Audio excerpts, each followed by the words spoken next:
Muito bem, alunos. Vamos começar hoje essa aula de introdução aos filósofos pré-socráticos, filósofos estes que são os primeiros, logo na sequência da mitologia, conforme explicamos em classe, eles vêm dar respostas ao que a mitologia trazia antes para o mundo, como vimos, fenômenos da natureza, comportamentais, como vimos a história de Ícaro, como vimos a história do Eco.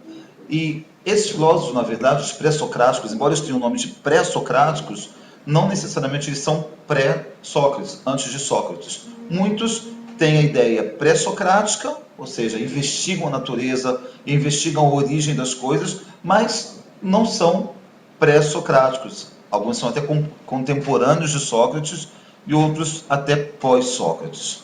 O grande ponto é que esses filósofos pré-socráticos são os primeiros que vão passar da situação do mito para o pensamento filosófico. Quando a gente fala de pensamento filosófico, é a primeira vez, primeiro momento que filósofos vão começar a questionar o que a mitologia trazia.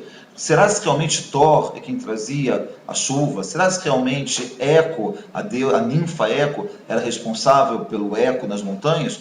E passariam então para o pensamento filosófico. Nesse contexto, o que a gente chama que eles passam de cosmogonia para cosmologia. A cosmogonia era a investigação da gênese, a investigação do início através dos mitos, e agora a nova cosmologia ela vai investigar através da lógica, o cosmos, a natureza, a criação do mundo, e todos eles vão surgir em algum momento e perguntar, opa, tem aqui um mundo, tem aqui um universo, como vemos aí ao fundo, como ele surgiu? Será se ele surgiu? Será se ele tem uma lógica? Será se ele vem de um ponto comum? E não só isso, como é que é a formação de tudo, a formação de todos? Será se a gente tem uma formação ou uma matéria comum a tudo isso?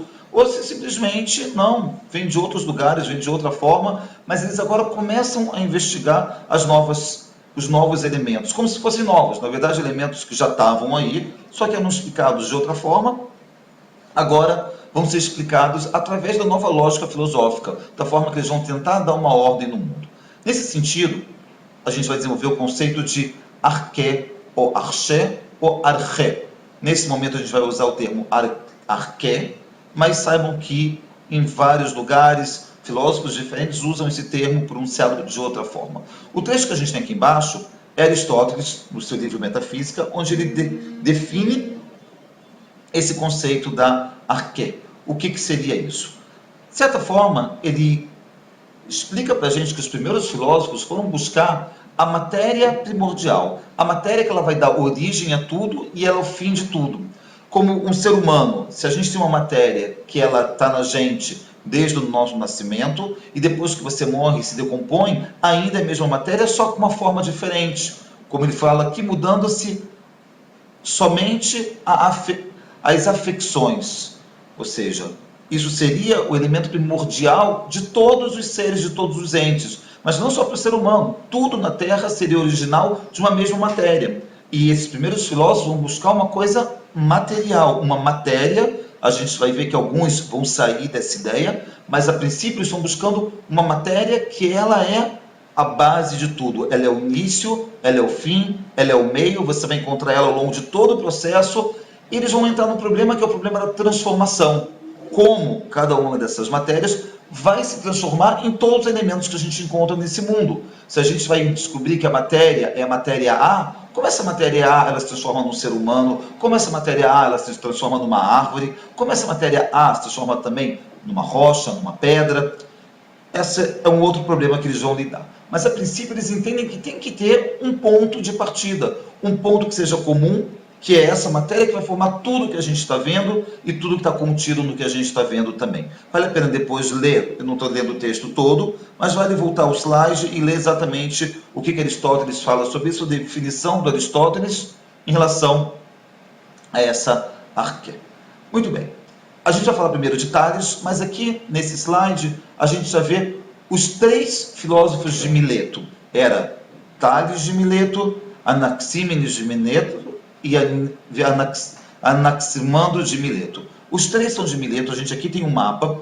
Esse mapa mostra, na verdade, o mapa da filosofia antiga. Vocês podem ver aqui no meio a Grécia, Aqui seria hoje, seria a Turquia, chamada de Jônia anteriormente, e nessa região a Itália. Nessa região geográfica vai se desenvolver basicamente toda essa ideia dos primeiros filósofos. Os filósofos da natureza vão estar por aí e os próximos também. Ainda Sócrates, Platão, Aristóteles vão estar todos nessa região. Quando a gente falou os 3 filósofos de Mileto, Mileto ficava aqui.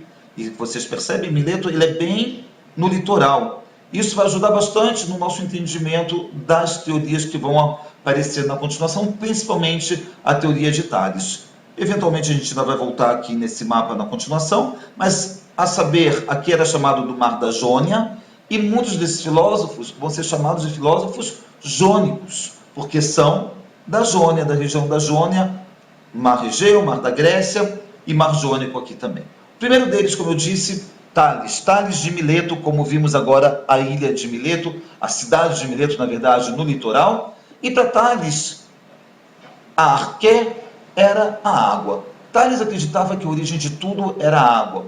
No livro de Jostein Gaarder, O Segredo de Sofia, ele vai trazer que provavelmente Tales observou, na sua passagem pelo Egito, como tudo funcionava no entorno do Nilo.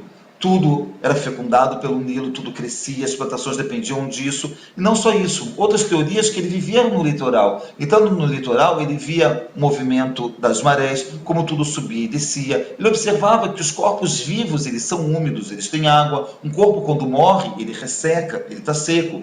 Então, ele chega à conclusão, depois de muita observação, que a água é a origem da vida. A água é a arqué. Ela vai estar por trás de tudo que existe nesse mundo, por tudo que está no universo.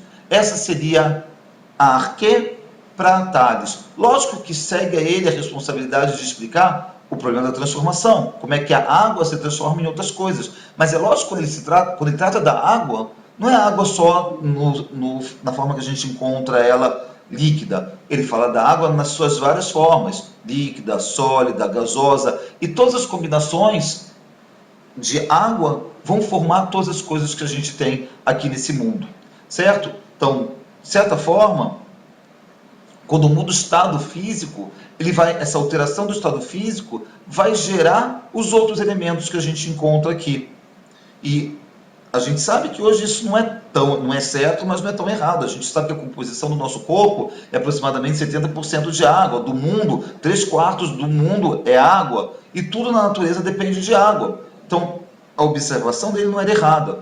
Sim? E até mesmo se a gente vai para a teoria dos coacervados, a gente vai ver na continuação que a vida, segundo essa teoria, começa exatamente na água, no caldo primordial, no caldo da vida, e a vida vai sair dessa água. Então Tales também tinha sua razão, Tales não estava tão distante, embora hoje, na ciência moderna, a gente já percebe que não dá para atribuir à água responsabilidade por tudo, a criação de tudo. Mas já foi uma teoria bastante interessante.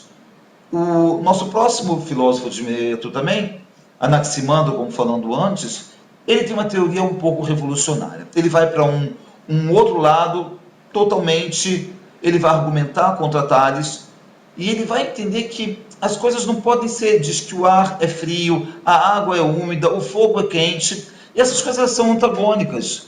E não dá para ser que o elemento primordial vai sair delas no final das contas. Ele vai entender que tem que existir um infinito. Ele considerava que o infinito era o princípio de todas as coisas, só que ele não chamava o infinito de infinito. Como a gente viu no filme Cosmic Zoom, quem não viu pode procurar no YouTube Cosmic Zoom, parece que o universo ele é infinito, ele vai andando, se expandindo, e ele entendia que existia um processo de desprendimento dos objetos desse infinito, passando por um processo até que se formem como a gente conhece eles aqui nesse mundo. Ele também vai entender que os animais vão nascer do elemento do líquido, tá, exatamente como a teoria dos coacervados. Na continuação, eles vão vir para o ambiente seco, vão se adaptar, muito parecido com coacervados e com a teoria evolucionista de Darwin na continuação. Mas, gente, ele tem uma teoria dele, como eu falei, ela vai destoar bastante dos outros, porque ele não considera uma matéria como sendo arqué. Para ele, tem uma coisa que é infinita e esse infinito que vai dar origem das coisas. Por quê? Ele não pode acreditar que coisas limitadas, que matérias, que são coisas limitadas desse mundo, vão dar origem a outra coisa limitada. Um limitado não pode dar origem a um outro limitado. Já vi isso mais para frente em outro filósofo.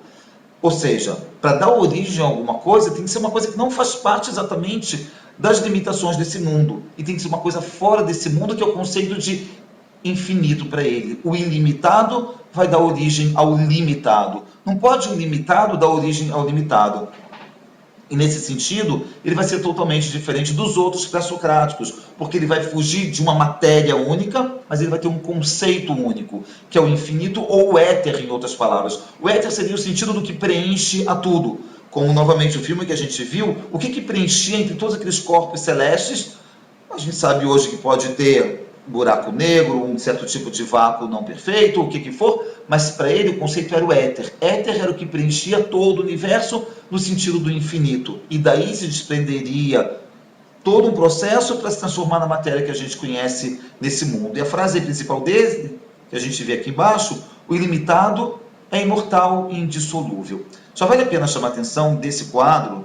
Isso aqui é um pedaço de um quadro de Rafael, do pintor renascentista Rafael da Idade Média. Rafael pinta um quadro chamado A Escola de Atenas. A gente vai estudar mais para frente sobre esse quadro, mas muitos dos filósofos que vão ser representados aqui nos nossos slides é a forma que Rafael representou eles nesse quadro A Escola de Atenas. Quem quiser pesquisar já, inclusive esse quadro foi pergunta do Enem no ano passado, teve uma pergunta baseada nesse quadro de Rafael. Procurem na internet o quadro de Rafael, A Escola de Atenas, e todas as representações que tem dos filósofos nesse quadro. É bastante interessante. E aqui é Anaximandro representado, um recorte do quadro de Rafael, com Anaximandro representado aqui nesse quadro.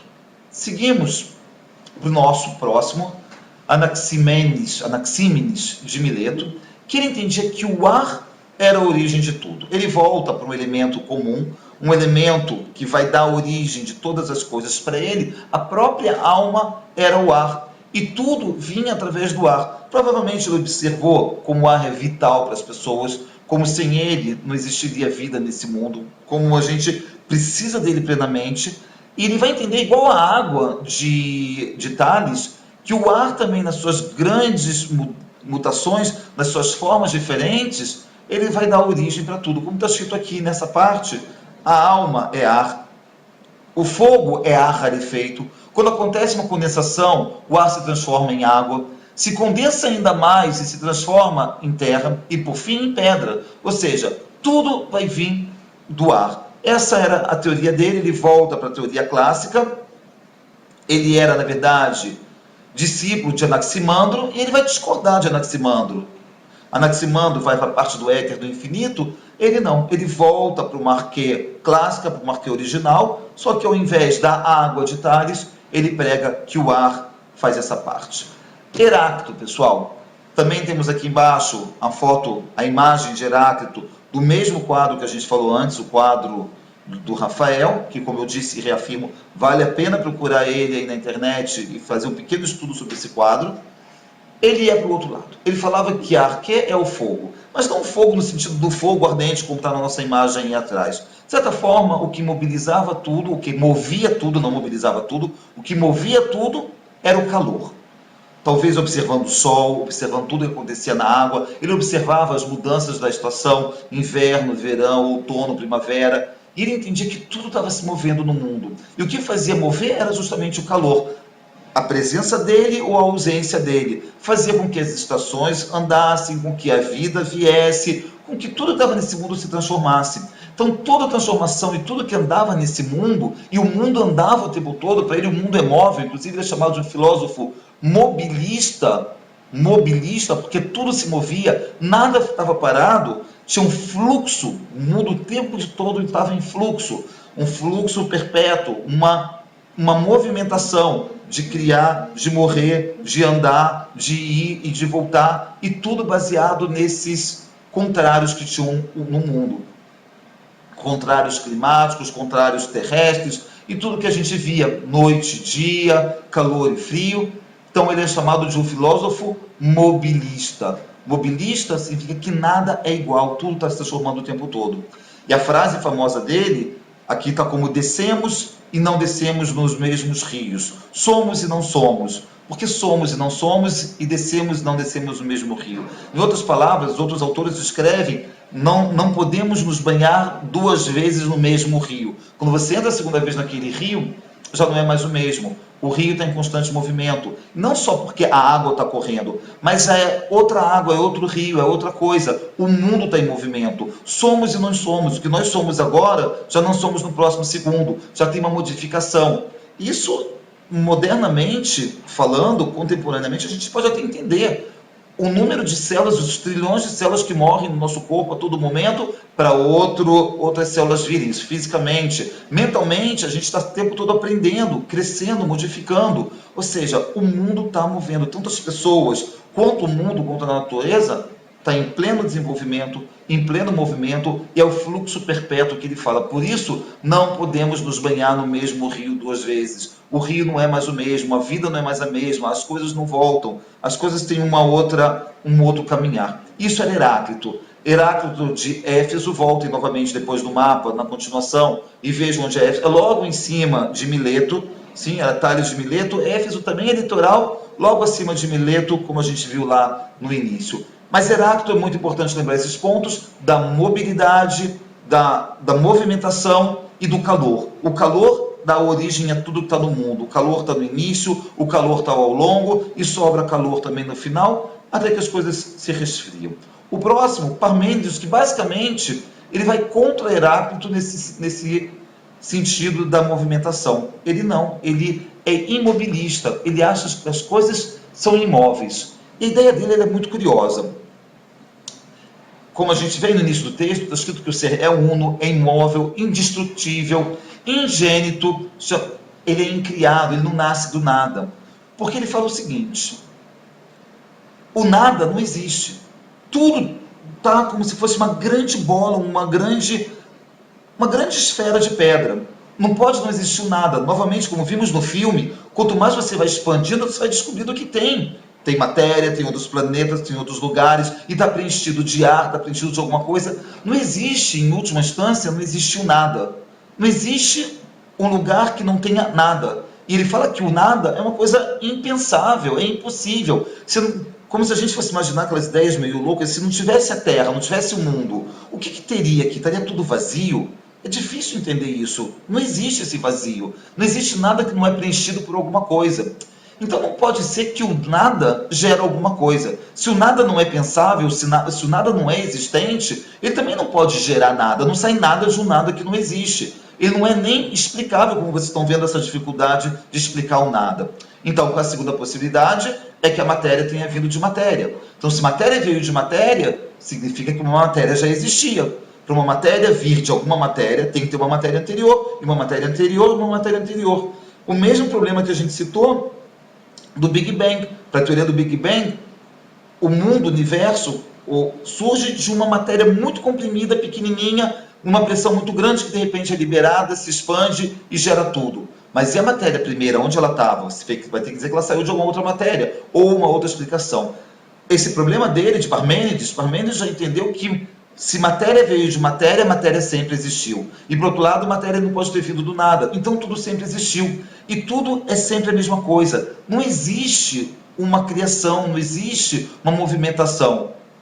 É sempre o mesmo ser, é o ser continuado. Ou seja, a imobilidade é o arquê de tudo. Está tudo aí. Nada se transforma, nada muda. E se tudo não foi criado nem gerado, também não pode ser destruído. Não tem como destruir. Ou seja, as coisas estão permanentemente assim. Nós estamos permanentemente da forma que nós somos. Simplesmente somos combinações de outras formas. E por isso a frase clássica dele, o ser é, o não ser não é. O não ser não é significa que eu não posso expressar o não ser. Eu não tenho como expressar o nada. Não tenho como explicar isso, um lugar que nada não existe. E o ser é. Em outras palavras, o que é, o que não é, não é. Parece infantil, mas baseado na explicação que a gente deu agora, é um pouco mais profundo. O que existe nesse mundo, o que é matéria, é o que existe. o que não é, a gente não consegue nem expressar. Não existe o que não é. E o que não é não pode dar origem ao que é. E por isso, então, ele é chamado de um filósofo imobilista, da imobilidade. Tudo está aqui, tudo já existe, tudo sempre existiu e assim continua existindo. Diferente de Heráclito, o anterior, que não, que tudo o tempo todo tinha movimento, fluxo constante e tudo se transformava. Esses dois são duas vertentes opostas que têm exatamente duas partes antagônicas nesse pensamento dos pré-socráticos. Nosso próximo é Pitágoras, de Samos, também uma ilha naquela mesma região, observem no mapa. Pitágoras, todos vocês conhecem do famoso Teorema de Pitágoras, mas Pitágoras não foi só um matemático que deixou para a gente fórmulas e teoremas. Pitágoras foi um grande filósofo da escola pitagórica fundada por ele, e ele e seus discípulos acreditavam que o cosmos, regido pelos números, isso era arquê. Os números, não só os números no sentido da contagem que a gente conhece, mas as relações, as noções opostas de limitado e ilimitado. Ele fez um trabalho muito grande com números pares, ímpares, números primos, as relações entre as coisas, as metades idênticas. Tudo isso, para ele, era o objetivo do ser humano no mundo. Tudo podia ser explicado através do número. Por exemplo, já vimos em sala de aula o assunto da razão áurea, ou do número φ, como tudo isso se encontra na natureza, como a natureza está toda regida como se fosse por uma ordem matemática, como exatamente a razão áurea você encontra nas coisas mais belas da natureza, como ela rege tudo isso, e para ele tudo era formado a partir dessa exatidão numérica, e cabia ao homem entender isso, cabia ao homem em todos os seus setores entender isso. Ele era um pouco mais longe. Ele entendia que tinha uma salvação da alma. E a salvação da alma desse mundo vinha através de você compreender essas noções numéricas do mundo, essa exatidão numérica do mundo. E se você não compreendia, você precisaria voltar para cá, para mais uma reencarnação, para entender o cosmos.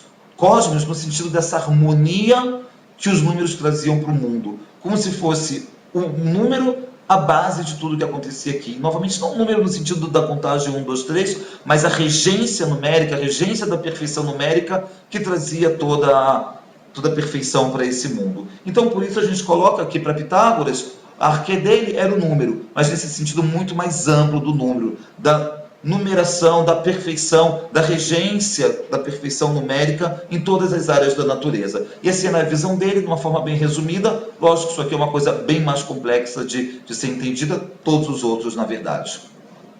O último que a gente vai ver é Demócrito. E Demócrito tem uma teoria bem avançada também para a sua época. Demócrito acredita que a arquê de tudo eram os átomos. Sim? Ele entendia que tudo era feito de minúsculas partículas e que eram indivisíveis, os átomos, sim? Não podiam ser divididas. Na verdade, quando vai se descobrir o átomo, bem mais para frente, se dá o nome de átomo em referência a essas partículas do Demócrito, ao átomo que Demócrito tinha dito. Só que ele falava que os átomos, e não é muito diferente que a gente descobriu na continuação, cada um tinham formas diferentes, que se juntavam de formas diferentes para formar os materiais diferentes que a gente tem nesse mundo. É bem comparado no livro também O Mundo de Sofia, acho que eu falei antes do Segredo de Sofia, o nome do livro é O Mundo de Sofia. No Mundo de Sofia, comparam isso inclusive com o Lego, como se fossem pecinhas de Lego, que você pode pegar peças diferentes para juntar de formas diferentes e formar figuras diferentes. Ele entendia assim que esses átomos eram, na sua essência, tinham suas diferenças, eles se juntavam e depois eles se dividiam de novo para juntar, se reajuntar e formar outros elementos, e assim tudo no mundo era formado por esses átomos. Pessoal, a gente está falando de uma pessoa de aproximadamente 600 anos antes da Era Comum, era uma visão muito avançada, sim? Foi uma percepção muito avançada para a sua época. E realmente, isso ficou por muito tempo. A visão atomista dele foi desenvolvida depois, bem mais para frente. Lógico que faltou alguns detalhes neles, se diz que eram erros de nomenclaturas, mas, de qualquer forma, a ideia dele, de uma forma geral, como atômico, foi bastante interessante. Essa seria a arquê, as pequenas partículas que são indivisíveis e vão formar todas as matérias do mundo. Muito bem, até esse ponto aqui foi um resumo dos filósofos pré-socráticos ou filósofos da natureza que vão explicar um mundo através da sua percepção, como se eles acordassem de um sonho no meio do nada, olhassem e percebessem, uau, tem um planeta, tem um mundo, tem um universo. Quem fez? Da onde veio? E querendo se afastar da ideia mitológica de Deus e de criações divinas, eles vão agora para a cosmologia e tentam explicar, a partir das suas percepções, o que veio criar esse mundo. Ou matérias em comum, ou até mesmo o infinito, o éter, ou todas as teorias que nós vimos. Paramos aqui nesse ponto, voltamos a conversar na próxima aula.